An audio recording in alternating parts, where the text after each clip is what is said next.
Olá, sejam bem-vindas, sejam bem-vindos. Hoje a gente vai ter uma conversa sobre Magnífica Humanitas.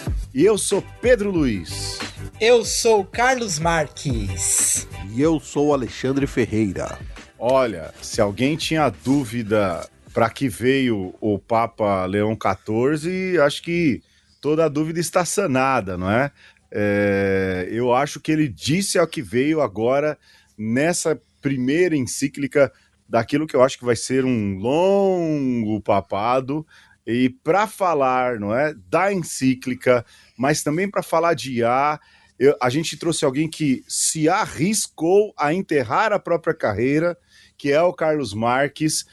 Ele vai se apresentar melhor, mas eu digo assim com muita clareza, o Carlos é no território da Arquidiocese de São Paulo, e eu falo isso sem nenhum medo de errar, o cara que mais manja de IA do ponto de vista de tecnologia de informação e que tem uma base teológica católica muito grande, porque o Carlos, bom, ele vai se apresentar, mas o Carlos acabou de terminar uma graduação e é daqueles queridinhos da USP que vai ter concurso para ele ser professor, né, Ferreira? Vai Com ser, certeza. né? Vão abrir um concurso pro Carlos. Carlos não acha que é verdade, mas eu acho que é verdade, viu? Justamente para que ele atue, porque é uma cabeça pensante nessa área. Carlos, seja bem-vindo. Quem é você? Eu acho que eu falei pouco de você, né? Falou até de um jeito um tanto exagerado, mas eu já tô acostumado com esses exageros que a galera faz de mim. Bom, Ok. mas eu me definiria de um jeito um tanto tosco, analisando um pouco minha vida. Eu acho que eu sou pau pra toda obra, ou pelo menos quase toda obra, em todos os ambientes em que eu tô. Seja no acadêmico, seja no eclesiástico. Começo por qual? Primeiro, Eclesiástico. pelo eclesiástico.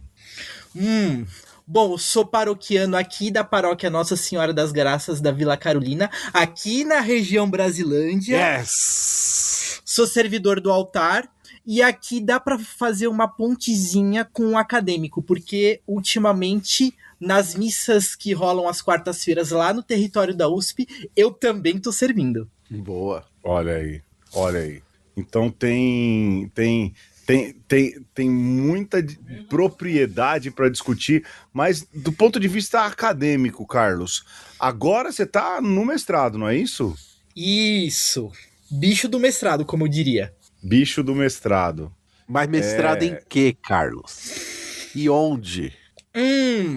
Terminei o meu percurso na USP, agora eu sou bacharel em Ciência da Computação, lá pelo Instituto de Matemática, Estatística e Ciência da Computação da USP, e agora eu tô fazendo mestrado na mesma, entre aspas, grande área, que é a inteligência artificial.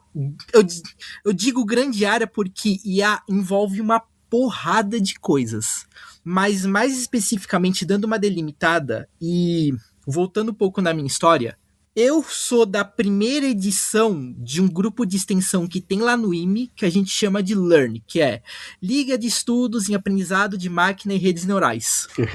Um bando de gente que antes dessa febre de modelo generativo, ChatGPT, já se interessava por aprendizado de máquina, que seria, entre muitas aspas, uma sub-área da IA. A gente conversou com a nossa orientadora em comum, que é a professora Nina Hirata, e ela disse, beleza, vocês querem fazer IC em Machine Learning. Vamos primeiro criar uma base comum, e a partir dessa base comum, vocês caminham com as suas próprias pernas. É um pensamento matemático mesmo. Basicamente é assim que o nosso grupo surgiu. Excelente. Muito bem. Ô Carlos, agora, antes da gente entrar mesmo na encíclica, e em todos esses aspectos, o Carlos até no grupo dos patrões lá, né, o Alexandre estavam batendo um papo e eu concordo com aquilo que eu li, mas justamente isso, delimita pra gente IA, não é? Porque o Papa, obviamente, trata está tratando aí da IA que está no alcance operacional, intencional das pessoas, ou aquilo que a gente chama de IA generativa, né? Ou inteligência orgânica. Você já está subvertendo minha pauta, né? Mas tudo bem, vamos. Desculpa. Não, porque assim, eu tô usando o termo... Cara, a gente tem um acadêmico aqui, né, Ferreira? Certo. A gente tem que passar por inteligente aqui, não é? Ele tá falando de um IA que tá acessível e que as pessoas usam conscientemente. Mas tem muita IA rolando no mundo aí, a gente não sabe, né? Vamos lá. Ou não dá conta, não é isso, Carlos? Ratio versus intelectos. Vai, Carlos. Já começou. Vocês falam muito de IA generativa, essas coisas, só que assim... Você sabia que ninguém do nosso grupo trabalha com IA generativa assim muito diretamente? Eu imagino. Tem coisas muito mais interessantes do que IA generativa. Por exemplo, uma IA que a partir de imagens, sei lá, de fundo de olho, prevê o que doença esse paciente pode ter. A gente trabalha mais ou menos próximo a esse tipo de tarefa mesmo. Sim. Ou seja, é uma inteligência artificial que vocês criam, que vocês treinam com um banco de dados, não é? E de imagens e de rotulações que vão ajudar ali num diagnóstico oftalmológico. Isso, exatamente. Perfeito. E com um dataset brasileiro. E seria esse tratamento do dado que o cérebro humano não dá conta, que a máquina ajuda. Que o Papa fala lá na encíclica. Como que eu explicaria? Bom, a gente não... É como o próprio Papa fala na encíclica. A gente não sabe 100% como que esses sistemas de IA funcionam. Eu vou começar a usar a palavra modelo aqui, que é uma coisa que eu já tô acostumado. É melhor até, modelo. Mas, por exemplo, o que de interessante dá para falar sobre esses modelos é que esses modelos constroem uma representação matemática compatível com a tarefa que a gente quer que ele desempenhe. É básico, se eu fosse para definir o que esses modelos fazem, é basicamente isso: construir representações matemáticas mais adequadas. Excelente. Perfeito. Então, voltando para a história do olho, Carlos, então vocês pegam lá os dados de um olho humano e a partir desses dados, que não são poucos, vocês conseguem chegar a um padrão, por exemplo, para um diagnóstico médico. Eu diria que sim, só que assim, a gente não sabe especificamente como é esse padrão. O que a gente sabe é que o modelo aponta que uma determinada imagem tem uma determinada doença, por exemplo. Vamos pensar assim, esses modelos a gente imputa uma imagem e lá no finalzinho ele mostra um monte de probabilidades de ter determinadas doenças. É mais ou menos assim, em termos muito chulos, que essas coisas funcionam. Muito interessante. Isso. Agora, vamos trazer para nossa vida, né? Porque quando eu vou lá no SEMA, o pessoal me atende sem IA e tudo mais, mas tem IA invisível também no nosso dia a dia, né? Vamos falar com o nosso ouvinte aqui, por exemplo. O Waze é IA, não é?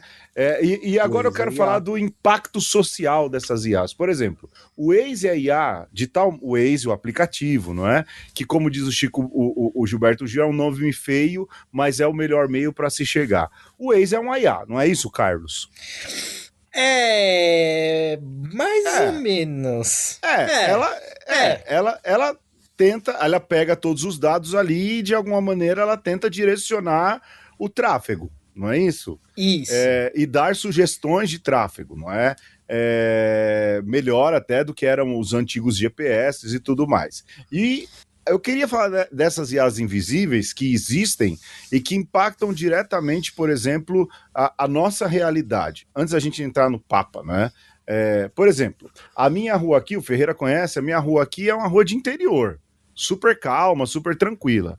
Mas o Waze, em uma época, descobriu que a minha rua, ela fica algumas quadras acima de uma avenida super movimentada, e de repente essa IA do Waze, não é? Ela descobriu que a minha rua, ela consegue cortar o trânsito uns 2, 3 quilômetros. E aí o que aconteceu? essa IA agora entende que a minha rua é uma via alternativa e às 6 da tarde tem trânsito na minha rua.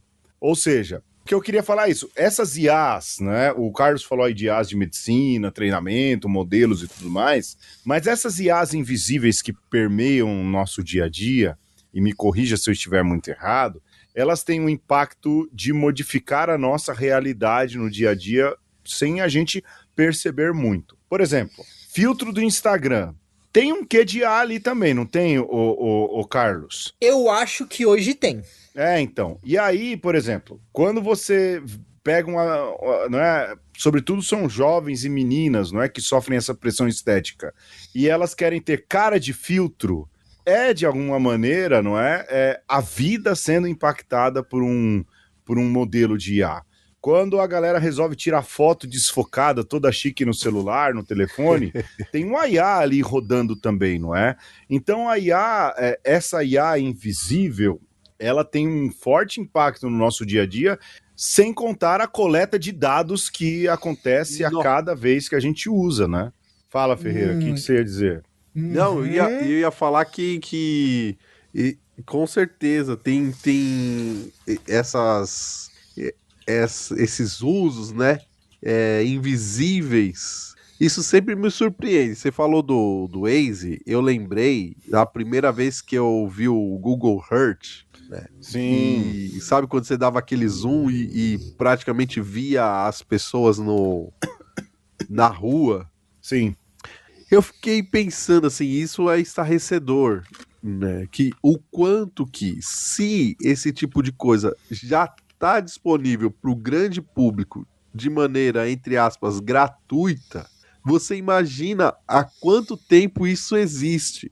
E eu diria a mesma coisa para essas inteligências artificiais que vão tratando os dados aí, né? Se a gente sabe hoje que ela existe desse jeito, imagina quanta coisa tá rolando já de maneira oculta e acessível só para uma quantidade muito restrita de pessoas, governos e corporações, e que talvez a gente só vai saber daqui a algum tempo, quando ela já está defasada, e aí se populariza, né? Faz sentido isso também, Carlos? Eu diria hoje que sim. Você falou que de tecnologias que podem existir há muito tempo, voltando ao problema dos olhos, que é o que eu tinha explicado, e agora você um pouquinho mais específico. Você pega uma imagem de fundo de olho, você joga no modelo e ele te cospe as probabilidades das doenças. Essa tecnologia, do jeito que a gente conhece hoje, que eu vou usar um termo um pouco mais técnico agora, uma rede neural convolucional. Elas começaram a ser mais populares lá para 2012. Caramba! Pesquisas sobre elas existem desde a década de 80. Puxa vida. Então, quer dizer, o que se torna popular em 2012 é o resultado de... bom, de novo, tá no óbvio, né? Eu vou chover numa olhada. É resultado de anos de pesquisa aí e de coisas que já vêm sendo desenvolvidas e treinadas há muito tempo. Exatamente. Mas é precisamente 2012 porque a partir da década de 2010 a gente tem o hardware necessário para executar esses modelos. Como se treina uma rede neural, a gente sabe isso desde a década de 80. Mas agora a gente tem a tecnologia de computação mesmo para rodar todos esses modelos. Foi uma coisa meio que convergiu historicamente. Sim. Perfeito. Eu acho que... e aí eu queria entrar nessa cronologia do ponto de vista histórico. A IA se populariza com a IA generativa. Isso. Não é? Com essa que a gente chama, ok, Carlos, vou corrigir, com aquela essa que a gente chama no mercado, não é? Nos meios profissionais, na academia, de IA generativa. Que é essa IA que tem, que é... Bom, a gente precisa lembrar isso, o Papa já falou, e a gente precisa lembrar isso, IA nada mais é do que cálculos matemáticos probabilísticos, pelo menos essa generativa, não é? Sim. E que vai, por probabilidade, tentando dar a melhor resposta, a resposta mais correta, com uma interface, como diz o Henry Jenkins, não é? O cara que fala da cybercultura, com uma interface, ou seja, um jeito de se comunicar de linguagem humana. Essa é a definição filosófico-técnica aí do que é a IA, não é? E essa IA generativa, ela começa a surgir e se popularizar aí com o ChatGPT, né? E eu lembro de fazer, a gente tem umas capas de uma conversa, lembra, Ferreira, que a gente fazia no DALL-E Mini? Aquela IA que fazia umas imagens feias. Quem nos apresentou foi o Foca Henrique Amarino. Foi, o DALL-E Mini, né? E a gente tentava ali, tem umas 2 ou 3 capas de uma conversa feita no DALL-E Mini, né? Que o DALL-E Mini é da OpenAI como o ChatGPT, né? Do ChatGPT. Depois eu descobri primeiro o DALL-E Mini, né? E são essas, que você dá um comando e ele executa alguma coisa, não é? Seja um texto. Hoje ela tá melhor, né? Tá mais aprimorada. Mas, por exemplo, aqueles memes lá, If I Got Jesus, né? Lembra que Jesus abraçava as pessoas aqui, no Instagram? Aquilo era IA, não é? Evidentemente. Era um trabalho de IA. E é aí que se populariza, né, Carlos? E é essa IA, não é, popularizada, cujos modelos hoje a gente tem aí, os principais, tem o Gemini, tem que chamam Gemini, mas o Google fala que é Gemini, tem o ChatGPT, tem o Claude. Aliás, um parêntese aqui, eu não sei se você viu, Carlos, eu não sei se você viu, Alexandre. Sim, eu já sei até do que tu vai falar. O vídeo do Karnal trocando uma ideia com o Claude, viu, Alexandre? Não vi. Rapaz, é o futuro no presente, hein? É um negócio meio perturbador de ver. Verei. É um negócio meio perturbador. Você não viu esse, Carlos? Eu achava que tu ia falar de um outro negócio envolvendo não o Claude, mas Anthropic, que é a dona do Claude, que tem a ver com o Papa. Fala mais. Segura aí. Segura aí, porque a gente já vai entrar no Papa, não é? Mas tem esses modelos e que a galera usa e que a gente sabe que usa indiscriminadamente, não é? Trabalho de escola hoje, nunca vi um português tão correto quanto a gente tem hoje, não é? E uma linguagem super previsível, porque a IA também, ela não consegue evoluir ali naquilo que é a estética, ela não tem personalidade, né? Então ela tenta naquilo que é estatística e interface. E é dessa IA, penso eu, que o Papa se preocupa mais quando trata da encíclica, né? E aí, entrando na encíclica, no lançamento da encíclica, o que tem a ver aí o Claude e o Papa, Carlos? Já manda essa. Tudo bem, minha responsabilidade como, entre aspas, acadêmico de IA. Vamos lá. Um dos cofundadores da Anthropic, que é a dona do Claude, tava lá do ladinho do Papa na conferência de imprensa de lançamento da encíclica. Pode pá.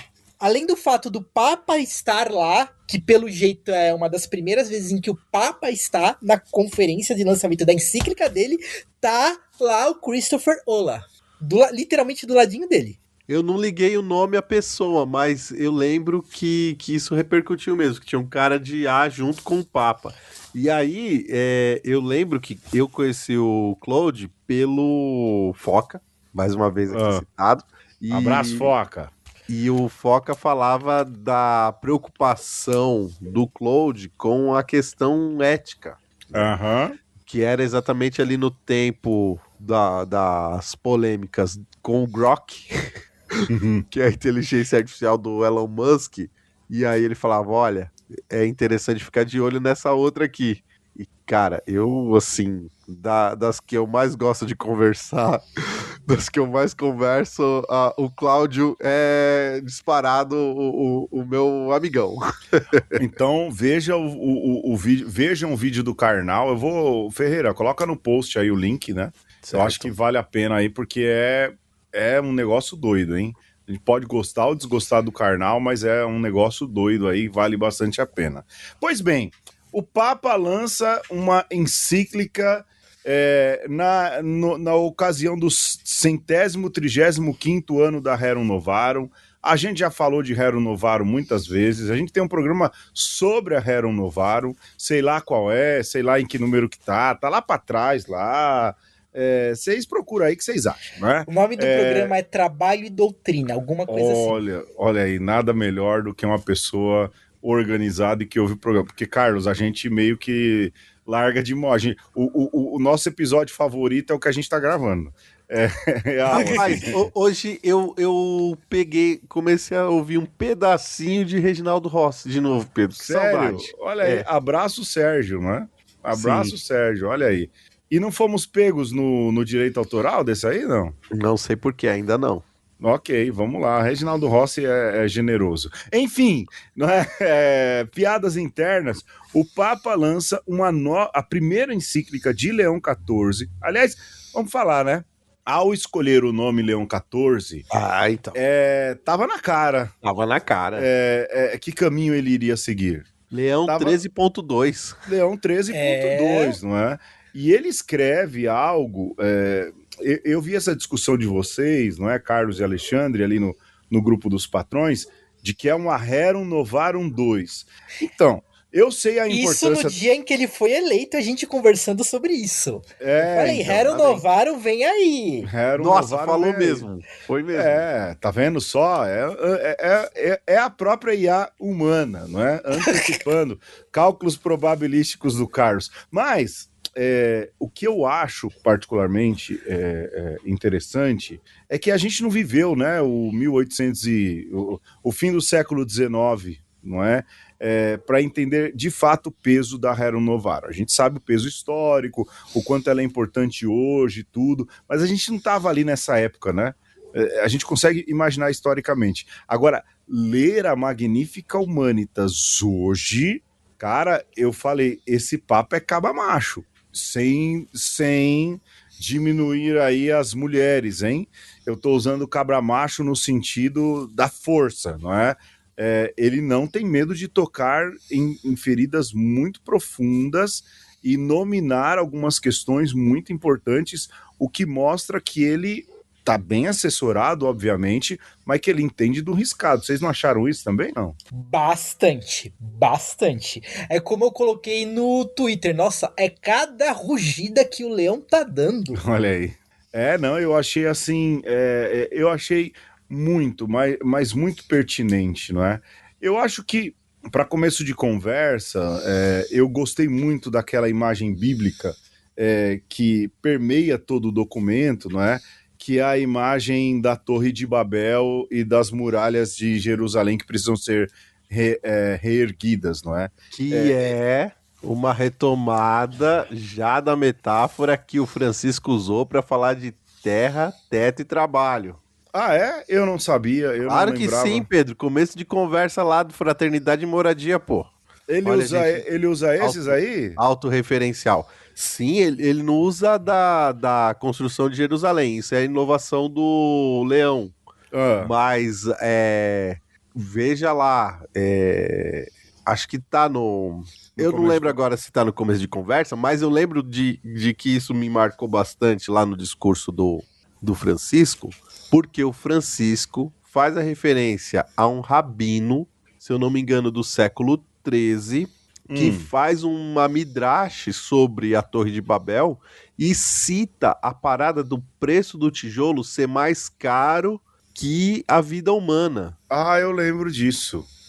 E aí, exatamente. E aí o Leão retoma isso, né? Então, cria de Francisco, muito propício nesse tempo aqui que a gente está falando também de fraternidade e moradia aqui no Brasil. E ele cola isso com toda essa discussão aí de quanto vale a vida humana, né? Então, porque a imagem da Torre de Babel, ele fala, é um projeto que não tem diálogo, é um projeto arrogante, é um projeto que busca, na verdade, há quase uma ligação ali com o transhumanismo, né? Que é um ser humano que quer ser mais do que ele já é. Então, a autossuficiência, toda essa discussão, e aí ele usa a história de Neemias, que precisa reconstruir um trecho do muro, e que faz isso quase num open source. Olha aí, hein, cara, você gostou dessa, hein? Nossa, eu não tinha pensado nisso. É um open source. Nossa, não que lindo. Código aberto, total. É um open source, cada um na verdade, de um software jeito, né? livre. Ubuntu total. Toda uma discussão entre então. open source e software livre, mas nesse contexto seria legal falar em software livre. É um software livre, ou seja, ó, tá aí, gente, cada um dá uma ajudada aí nesse muro, cada um contribui com o que pode pra gente fazer esse muro voltar a funcionar.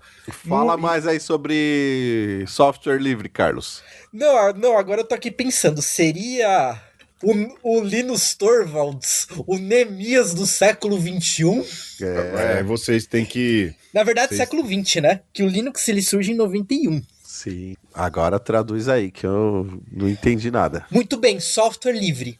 Inclusive, é uma das disciplinas que eu tô fazendo esse semestre.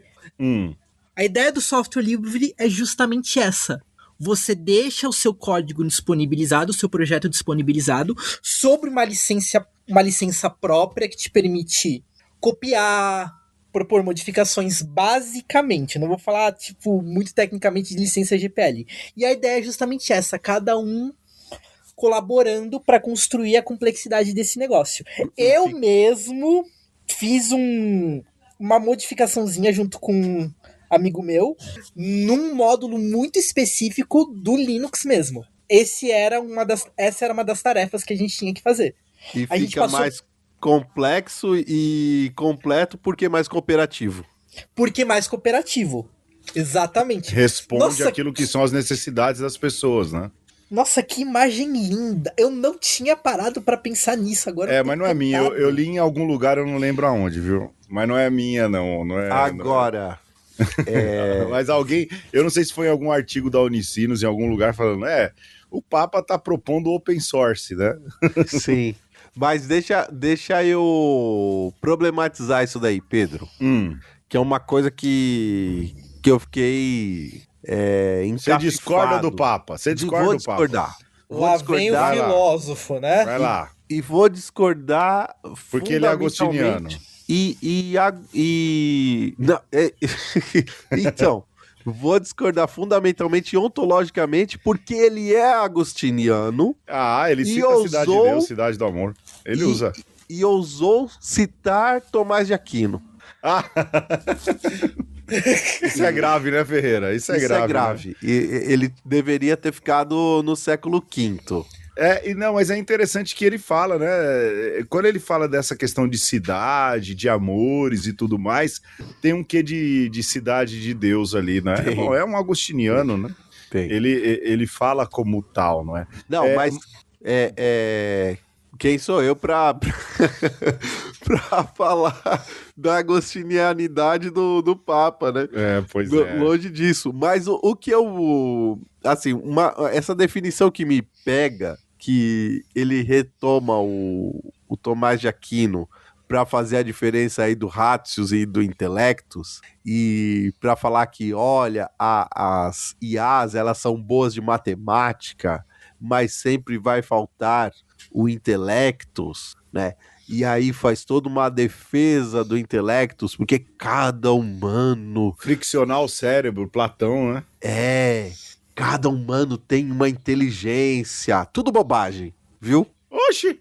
Tudo bobagem. Esse negócio de cada humano tem uma inteligência é tudo bobagem, Pedro. Ferreira, olha o nome da encíclica, rapaz. Então, Humanidade Magnífica. Ele não vai homenagear a humanidade? Tem um erro fundamental nisso, Pedro. Porque nem todo ser humano é inteligente. Não é isso. Não é isso. Veja, estamos nós três conversando aqui e mais uma galera ouvindo, certo? 6 pessoas. 6 pessoas. Quantas inteligências tem envolvido nisso, Pedro? Tem as nossas 3 e as outras pessoas. Claro que não. Tem uma inteligência, a inteligência humana. Porque a do gênero humano. Do gênero humano. Porque, Pedro, você não pensa sozinho, porque você não aprendeu a falar sozinho. E se você aprendesse a falar sozinho, a gente nem tava conversando. Né? Ferreira, aí você tá indo... Eu entendo, vai. Tô aqui pra isso. Mas, Ferreira, é um discurso pastoral também, não filosófico, né, meu? Então, mas Pedro, fundamentalmente, era a hora dele fazer essa ruptura, porque esse inte é mais de entre do que dentro. Dentro. Entendeu? Porque cada inteligência humana, né, de cada pessoa humana, ela é interdependente dos outros humanos. Espera aí que eu tô escrevendo aqui um e-mail para ele. leão@vaticano. Ponto .net. Deve ser esse o e-mail, não é? Eu vou falar que ele errou. E vou mandar com cópia para você. Ferreira, que nos lê em cópia. Abraço. Ok, comuniquei o Papa. Fica tranquilo, Alexandre. Para concluir esse pensamento, Pedro, né, eu acho que isso é uma questão fundamental. Não, você tá correto, eu não discordo, não. E aí, estou trazendo isso exatamente por causa da ideia do open source, porque a inteligência artificial, ele cria essa dicotomia, né? Olha, isso nunca vai ser humano, porque a inteligência humana tem outros atributos. Mas o ponto é que, na verdade, e essa nossa discussão aqui estava escrita desde lá quando eu comecei a fazer as musiquinhas da inteligência artificial, que a gente falou, a gente vai divergir. Sim, quando a gente for falar de inteligência artificial. Porque, Pedro, na minha cabeça, na cabeça do Alexandre, a inteligência artificial, ela é dialógica. Ah, sim! Então... Essa generativa, ela é totalmente dialógica. Porque toda inteligência artificial, até agora, ela depende desses inputs, né? E dessa... a arquitetura que uma mente humana criou. Então, na verdade, é essa inteligência, né, da humanidade magnífica que se interpola, que se interpenetra, que se retroalimenta, né, de uma mente para outra. Então, na verdade, tem uma mediação da máquina. Mas se há alguma inteligência nisso, é sempre a humana. Né? Mesmo que seja a ratio.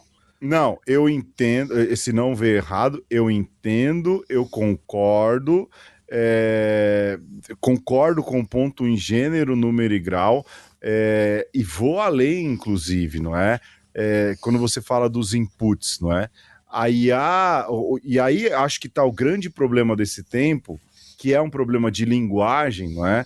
Porque a dificuldade que eu tenho de dialogar, de pensar e de transferir esse pensamento em linguagem para a IA é a dificuldade que a IA tem de entregar para mim aquilo que de fato eu preciso. Sim. Por exemplo, eu fiz esse exercício com os alunos. Pegava um aluno qualquer e falava, descreva a rua da sua casa. Você conhece ela bem? Conheço. Vamos lá. Entrava no Gemini... Faça isso, isso, isso. Aí a pessoa começava a dar detalhe, só isso, não tem mais nada para fazer, não tem mais nada para pedir? Não. Aí eu colocava, faça uma imagem realista, e aí eu colocava um pedido a mais. Essa rua tem que estar ambientada na região tal da cidade de São Paulo. E aí entregava, aí eu falava, é assim a sua rua? A pessoa falava, não. Eu falei, o que tá faltando? Tá faltando poste. Eu falei, mas você não falou de poste. E aquilo que você não fala, a IA probabilisticamente vai entregar por você. Eu acho que o grande problema tá aí, indo além do que você tá falando, entendeu? Sim, espelho da inteligência humana, mas é espelho, às vezes, da falta de vontade de pensar que a humanidade tem. Carlos, você ficou quieto de repente. Eu só tava ouvindo a aula de filosofia, gente. Eu concordo com gênero, número e grau. Eu penso a IA não tem, né? A vocação relacional que Deus imprimiu quando ele nos criou. Eu fui teólogo agora? Bonita. Foi demais. Foi lindo. Rapaz. Eu tô de pé batendo palma aqui. Não é verdade. E aí cabe aquele discurso que o Papa fala, não é? A IA... gente, retomo o diálogo do Karnal com o Claude. Não é? Retomo e continuo recomendando, não é? Porque em algum momento o Papa também diz isso e o Leandro Carnal conversa isso com o Claude e o Claude reconhece, eu nunca passei uma noite acordado por preocupação, eu nunca senti uma dor, eu nunca soube o que é o abandono, eu nunca soube o que é o luto, então eu não vou ter essa carga experiencial que a humanidade tem. E aí, agora você tá vendo, Ferreira, eu transferi para o gênero humano. Essa carga experiencial que a humanidade tem, nenhuma IA é capaz de reproduzir. E mesmo a empatia é falsa, né? Mesmo essa empatia é falsa, mas essa empatia reproduz um desejo humano de que o interlocutor seja empático. Ou seja, a IA é um espelho. Eu falei isso nas minhas aulas com os alunos. IA é um espelho nosso. É um espelho, às vezes, das nossas escuridões, não é? Quando ela uma perna de pau. Não, eu acho que mais do que perna de pau, é espelho, Ferreira. Porque ela reproduz algumas limitações nossas, por exemplo, ela reproduz racismo. Sim. Ela reproduz misoginia. Sim. E nessa história de que um dia a IA vai aprender a não ser racista, ela não vai aprender porque a sociedade não aprendeu a ser racista. Para ela não ser racista, e o Papa diz isso... Não desaprendeu, no caso, né? No caso nem desaprendeu, mas os programadores dizem, não, mas ela vai aprender. Até ela aprender, ela vai continuar reproduzindo racismo. Aí é calhordice. Então, mas cabe a quem fazer isso, Carlos? A ensinar esses modelos o que é racismo?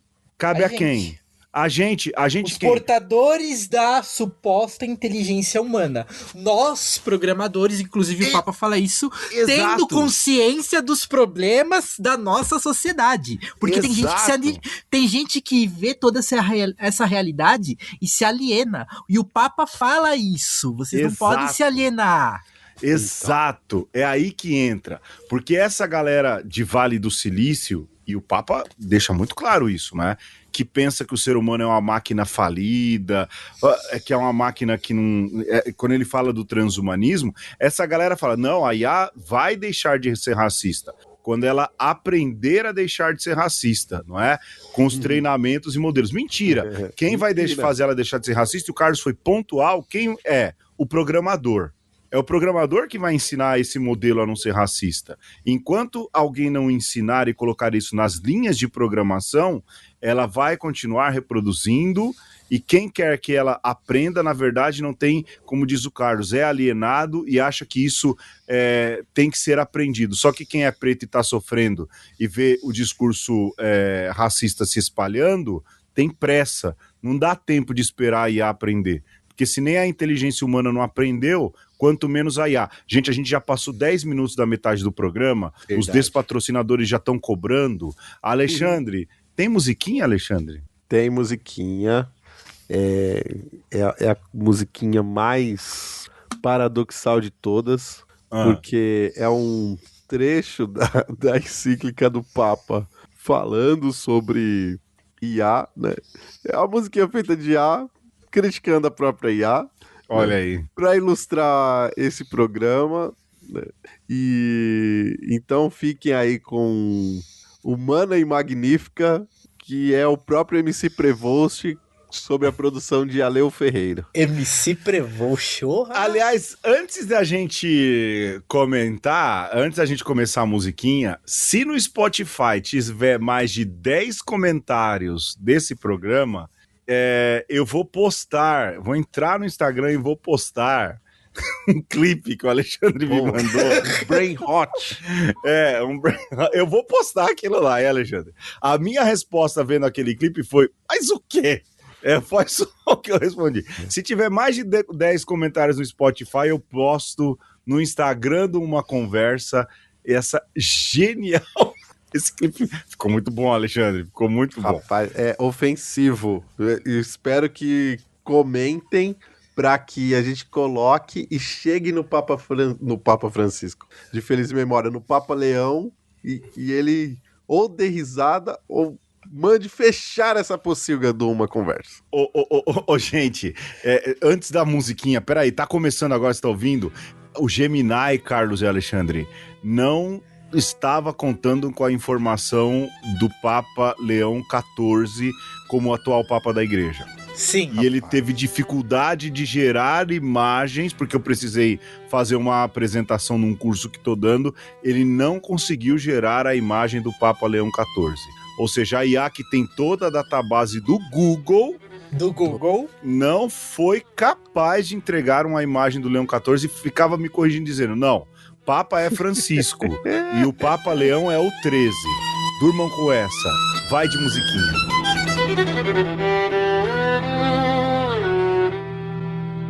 O coração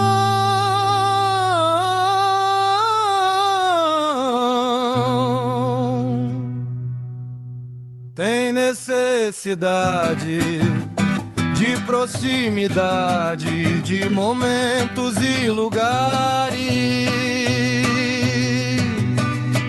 A mesa partilhada, a comunidade, a solidão amparada, a pobreza erradicada, a solidariedade. A mesa partilhada, a comunidade.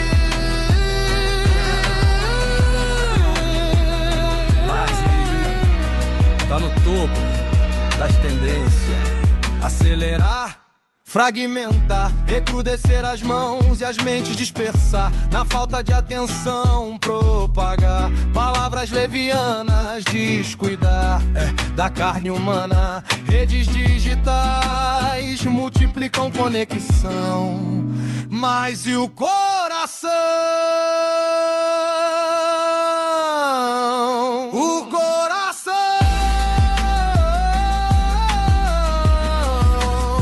tem necessidade de proximidade, de momentos e lugares. A mesa partilhada, a comunidade, a solidão amparada, a pobreza erradicada, a solidariedade. A mesa partilhada, a comunidade. São sinais de humanidade, da aliança entre a glória e a fragilidade. Acreditar que cada corpo é templo do espírito. Acreditar que cada corpo é templo do espírito. Porque não é dar like que é fazer bonito, é morar em um abraço a cada dia, conectar-se com o alto a cada dia, porque até Deus quer ter moradia. O coração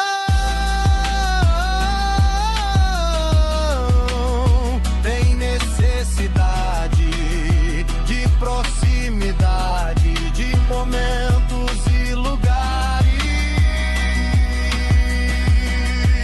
A mesa partilhada, a comunidade, a solidão amparada, a pobreza erradicada, a solidariedade. A mesa partilhada, a comunidade.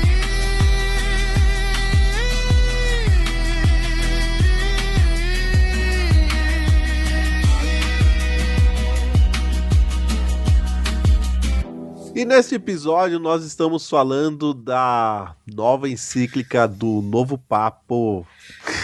Novo Papo? Do Novo Papa. O papo sobre o novo Papa, Ferreira.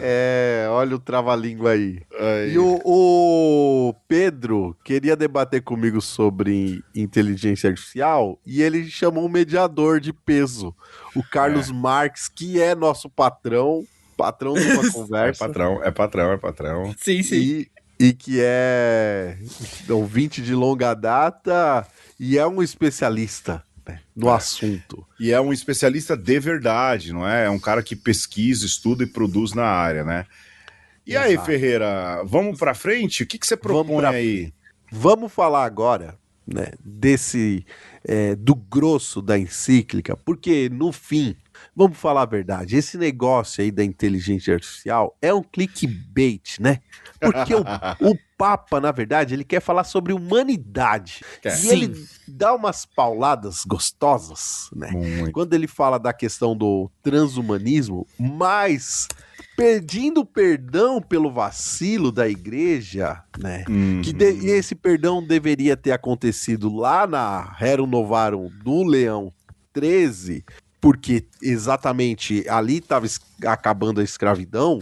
E qual que é a parada da escravidão, né? Ou da escravização das pessoas do continente africano e do continente americano, por conseguinte? Porque a igreja falou assim, tá bom, vocês estão dividindo a humanidade aí entre quem tem alma e quem não tem, e eu tô ratificando aqui teologicamente, Sim. né? Então, parece que é uma discussão nova, mas é antiga. Pegou a referência, Carlos? Olha aí. Sim, peguei. Só que aí que tá. Eu não sei se eu trago um contraponto aqui, mas eu vou gastar um pouquinho de história que eu sei, talvez. Você falou de Leão. Você falou que a condenação à escravidão deveria ter vindo com Leão XIII. Deveria. Sim. Mas não veio já? Porque 3 anos. 91, né? 3 anos depois ele escreve aquela encíclica aos bispos do Brasil incentivando o fim da escravidão. Sim. E é essa encíclica que o Leão bota agora, o Leão XIV, como a partir daqui a igreja começa a condenar veementemente a escravidão. Mas não perdão não teve na época, mas né? então, Pedido de perdão não teve. então não teve. Tem uma orientação pastoral, porque também a pressão tava ficando feio. Mas Sim, assim, precisa estar num documento que tem peso. E um documento papal de peso é uma encíclica, não é? E aí, ao colocar isso, aí sim veio a desculpa, não é?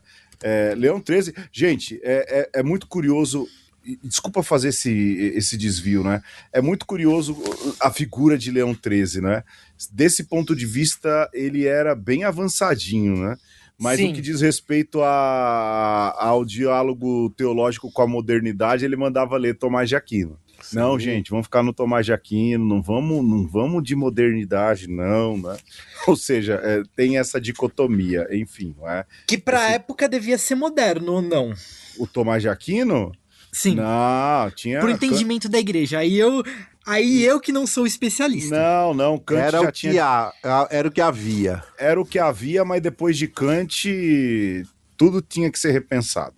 Depois do iluminismo, as coisas precisavam ser repensadas. Não é, filósofo? Com certeza. Aí, não errei, graças a Deus. Depois do Descartes.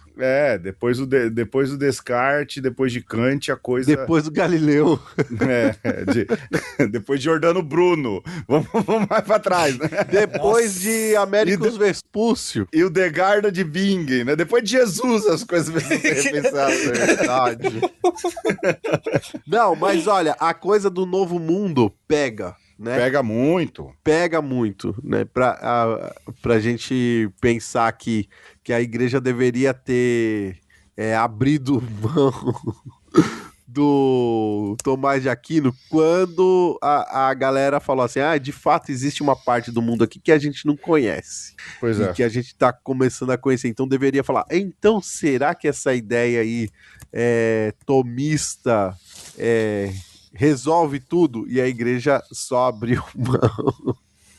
Talvez com o Vaticano II. Só no Vaticano II, porque até o Pio XII criticava aí essa modernidade, criticou todos esses novos teólogos. Enfim, desculpa o detour aí, né? Essas fofocas eclesiásticas interessantes aí, que fazem parte, mas essa crítica contundente, não é, que vem no bojo com o pedido de desculpas, é uma crítica, e eu gostei muito, porque é uma crítica de alguém que entende o que está acontecendo. É muito interessante quando ele fala assim, as IAs trazem uma promessa de que tudo acontece na nuvem, não é? De que há uma mágica instantânea em que tudo acontece, mas que, na verdade, por debaixo dessa nuvem, ou ponta do iceberg, não importa a imagem que você use, não é? Existe muita podridão ali por baixo. E podridão em nome do lucro, do capital, não é? Sim. E aí, alguém vai falar ou eu vou continuar dando palestra aqui? Pode continuar, né? Não. Queremos te ouvir, Carlos, as suas impressões aí, né, de como é que as máquinas se tornaram os novos ídolos dos dias de hoje.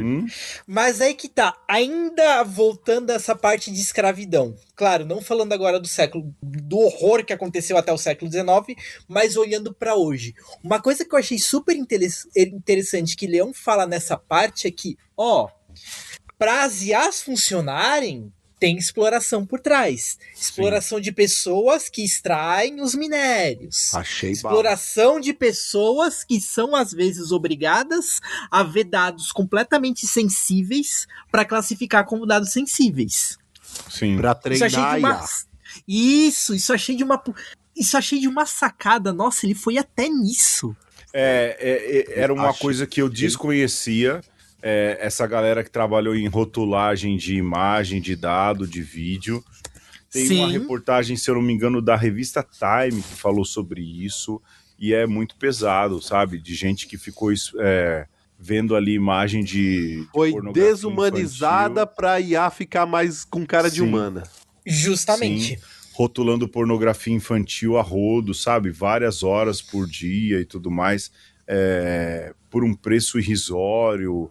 Ou seja, essa história de nuvem, né, de computação em nuvem, daquilo que parece intangível, é ilusório, né? E o Papa diz isso. Tem gente sofrendo, não é? Como a gente mesmo disse, né? Na rotulagem, tem gente sofrendo na extração de terras raras, não é? Sim. Porque você tem ali um trabalho escravo, extrativista, que usa crianças, inclusive. Uma denúncia que a Heron Novarum fazia lá, de uma exploração de trabalho, tem isso também, sem contar a polêmica dos data centers, do consumo de recursos naturais, ou seja, há todo um problema que o capitalismo vai produzindo por trás dessas IAs e que a gente às vezes esquece, não tem noção ou prefere ignorar, não é? E é um alerta muito, mas muito interessante. Infelizmente, por boa parte do clero, essa vai ser a parte menos lida, né? Verdade. Eu acho. Por muita parte dos católicos também aí que querem... Eu acho. Querem um papa que não se preocupa com essas coisas. Né? E como se isso não fosse missão da igreja. Inclusive, ele fala isso no início do documento. Muitos talvez tenham dito para Leão XIII, pô, não se preocupa com essas coisas. Eu lembro que ele fala isso no começo do documento. Pois é.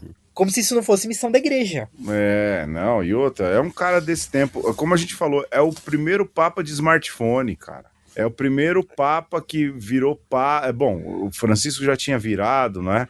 Mas é o primeiro papa aí que nasceu pós-concílio mesmo, né?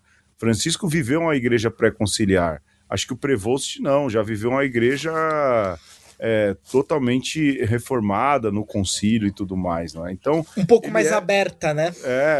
Inclusive, um detalhe que a gente não pode deixar para trás. Ele se forma no Catholic Theological Union, que era um centro, uma faculdade de teologia um pouco mais mente aberta, pelo que eu vi. Muito legal. Ezequiel Ramin estudou lá. Olha aí! Aí o Pedro chorou agora, hein? Chorei de emoção. Padre Ezequiel Ramin. Exato. Grandíssimo, não é? E vítima, né? Um mártir aí, não é vítima, é mártir, não é? E curiosamente o Prevost, o Papa, também tem doutorado em Direito Canônico, né? Vai entender. Mas seguindo em frente, não é? Justamente nisso, o Papa tem esse poder poder não, essa não é a palavra, mas ele tem a felicidade de falar sobre isso, não é? De como todos esses problemas da IA revelam, na verdade, um grande problema do sistema econômico que nós vivemos, da falta de ética desse sistema, e aborda uma pergunta, ele traz uma pergunta filosófica para mim muito importante quando ele fala das IAs como representação da cultura do poder, das guerras, né? Usadas na guerra, e porque uma IA vira uma arma de matar, ela não tem o limiar moral, ela não tem a consequência moral de ter tirado a vida de alguém, por mais que às vezes a gente tenha psicopatas que assim o façam, não é? Mas falta essa regra absoluta do limite moral, do limiar moral, ou seja, a gente está terceirizando, pelo menos é o que entendi, não é? A gente terceiriza pensamento, mas a gente já está começando a terceirizar também a decisão de quem morre, aliás, de quem vive e de quem deixa de viver. Ou seja, essa lógica da guerra, do poder, está se deixando levar também para entregar para modelos de inteligência artificial esse tipo de pensamento. Mas, pesado, né? Pesadíssimo. Pedro, o que pega aí, né? E aí essa linha condutora, eu acho magnífica, porque ele começa lá na Torre de Babel, e como isso é um projeto humano que tem a ver com o que você quer fazer e o discurso que você vai usar para respaldar o que você quer fazer, para poder desumanizar uns, para que outros sejam hiper-humanos ou, né, trans-humanos até. Então, aconteceu lá na Torre de Babel, a história modelar paradigmática do Antigo Testamento, aconteceu no tempo da escravidão e acontece nos dias de hoje. Então, o drone que mata crianças na faixa de Gaza é a mente humana matando outros humanos, né? Dilacerando, acabando com as casas. E aí, discursivamente, você tem o mise-en-scène. Ah, mas então, né?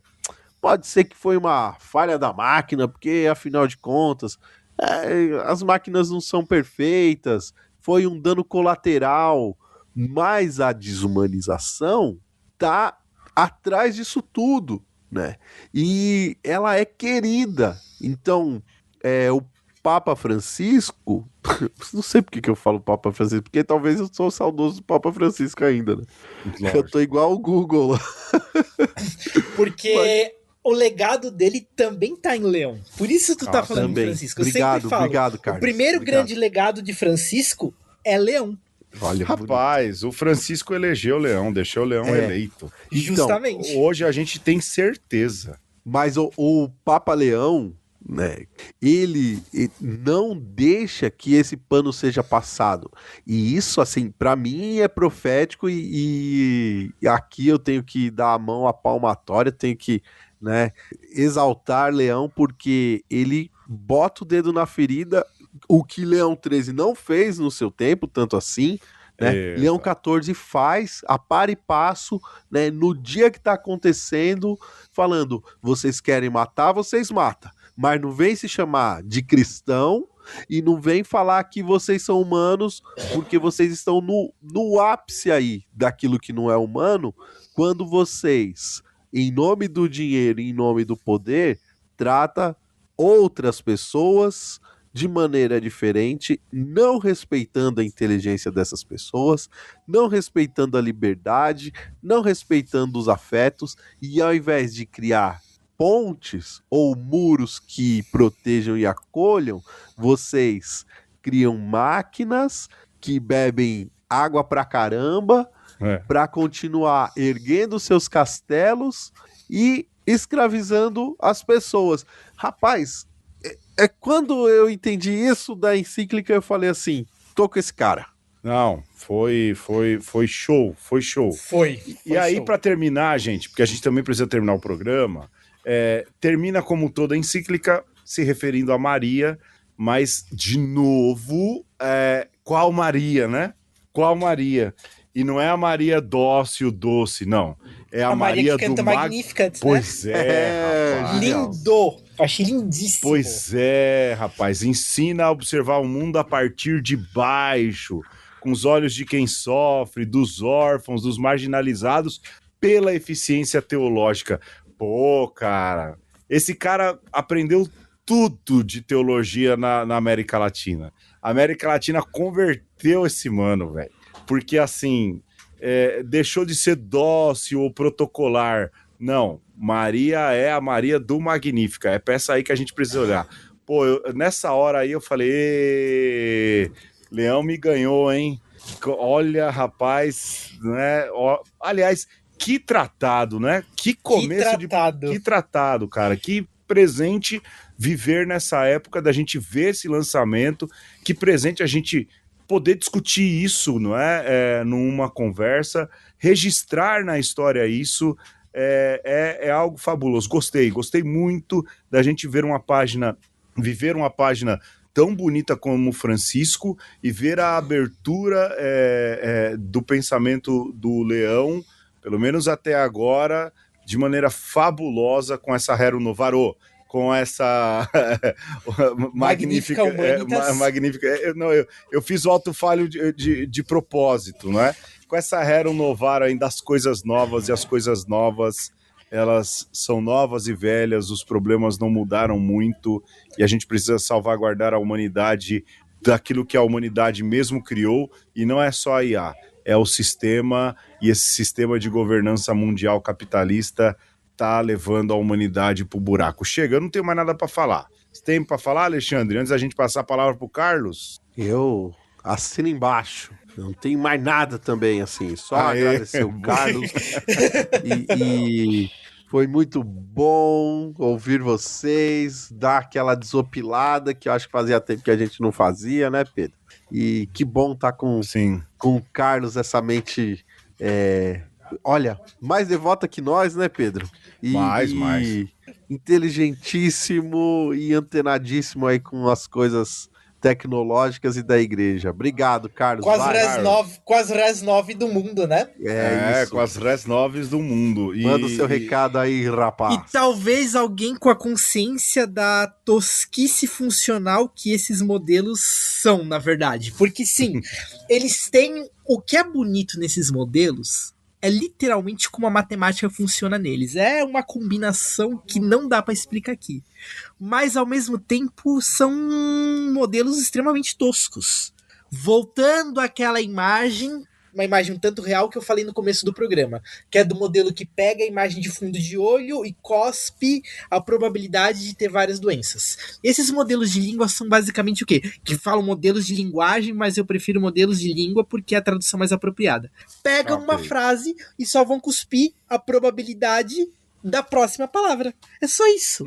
A gente tá entregando a nossa magnífica humanidade para esse tipo de coisa. É o que a gente mais fala, e, de novo, a gente precisa friccionar mais o cérebro, né? E aprender a fazer com que essa máquina entregue o que a gente quer e o que a gente pensa, e não que ela complete pensamentos ou faça pensamentos no nosso lugar. Carlos, cara, admiração e gratidão. Muito obrigado, espero que tenha sido bom para você como foi bom pra gente e pros ouvintes. Seja sempre bem-vindo, é uma alegria ter você. Quando a gente falou que ia falar de IA, na hora eu falei, Ferreira, tem que trazer o Carlos Marques. E o Ferreira falou, mas é lógico. E aqui terminamos. Agradecendo, Carlos, mais uma vez, obrigado, viu? É assim, é uma verdadeira honra estar aqui, porque eu vi uma conversa nascer... Eu acompanhei lá os primeiros programas e assim, tá agora numa posição de ao menos tentar contribuir com a reflexão de dois caras que sempre me ajudam a refletir, é de uma responsabilidade enorme. Eu apenas tentei aqui, eu só tentei. Como diz a palavra, eu sei em quem confiei. Nós sabemos em quem confiamos e a gente sabe que ter você aqui é um ganho para o assunto, para o programa, e é com carinho e admiração que a gente tem você aqui. Chega. Obrigado. Por hoje, tá tocando a musiquinha já, a gente tá gravando na véspera do Corpus Christi, vocês tenham boas celebrações, beijo. Um abraço. É isso, gente, corpo é bom, flexionar é bom, um aperto de mão, tchau. Tchau, gente. Comunidade, mas aí tá no topo das tendências. Acelerar, fragmentar, recrudescer as mãos e as mentes dispersar na falta de atenção, propagar palavras levianas, descuidar é da carne humana, redes digitais multiplicam conexão, mas e o coração? O coração tem necessidade de proximidade, momentos e lugares, a mesa partilhada, a comunidade, a solidão amparada, a pobreza erradicada, a solidariedade, a mesa partilhada, a comunidade, são sinais de humanidade, da aliança entre a glória e a fragilidade, acreditar que cada corpo é templo do espírito, acreditar que cada Corpo é templo do espírito, porque não é dar like, quer fazer bonito, é morar em um abraço a cada dia, conectar-se com o alto a cada dia, porque até Deus quer ter moradia. O coração tem necessidade de momentos e lugares, a mesa partilhada, a comunidade, a solidão,